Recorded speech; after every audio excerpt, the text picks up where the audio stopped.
So let's say you own a pencil factory, I'm a worker in that pencil factory. You can have all the machinery, you can buy all the raw materials you want, but without me, and presumably many others like me, to assemble the pencils, all you would have is a pile of wood, yellow paint, graphite, rubber, and aluminum. Okay. That would be worth, and that is worth less than the pencil when you try and sell it. And yet, all of that value added by labor, apart from the wages that you give me, which if we're being honest, there is a major power imbalance in our ability to negotiate that. If all that putting the pencil together requires is basic use of your prefrontal cortex, then yes, your labor is alienable at lower rates than if you are a doctor. That's not the fault of the person who owns the machinery. But if you didn't have workers like me and your pencil factory, and you were just one man. But I do. I have millions of people who are willing to do that voluntarily for me. If you're just one person trying to assemble pencils, you're not going to get very far. You need workers.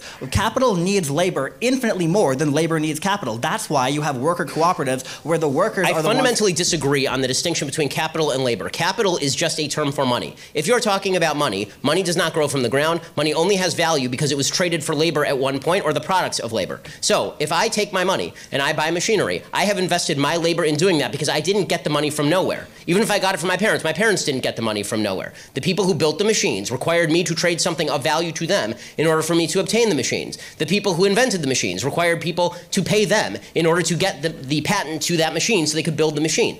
The problem that I'm seeing in what you're saying is you have still failed. If what you're talking about is a system of voluntarism, you still have not named any area in which we disagree, and yet you're telling me that you're a socialist and I'm a free marketer. So one of us has got this wildly wrong, and I'm pretty sure it's not me.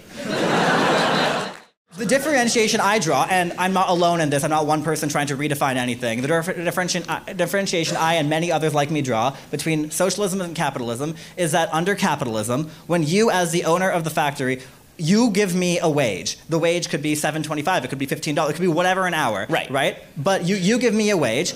All the additional profit above made from selling the pencils or whatever good you produce above what is reinvested into the company ultimately goes to you or the investors, those who own shares in the means of production. Right. Under socialism, those people are the workers, and the example I give, again, is cooperative enterprise. No, those are the people who are investing the risk. So if they carry the risk, then they get the benefit. The owner of the factory carries the risk, therefore he gets the benefit. The workers in the company you mentioned, if that company were to go bankrupt, they would carry the risk as well as the benefit. If the company goes bankrupt, and this guy has to pay off all of his debts, the worker may lose his job, but he's not the one who's going to incur the debt of having gone bankrupt. If you incur risk, then you're the one who pays the downside. The worker does not pay the downside.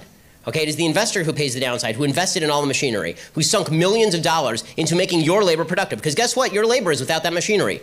Gunk. Nothing. You don't have a pencil to put together. You don't got the wood. You don't got the paint. You don't got the rubber. You don't got the metal. You got nothing. Right? You're sitting there, standing outside, twiddling your thumbs.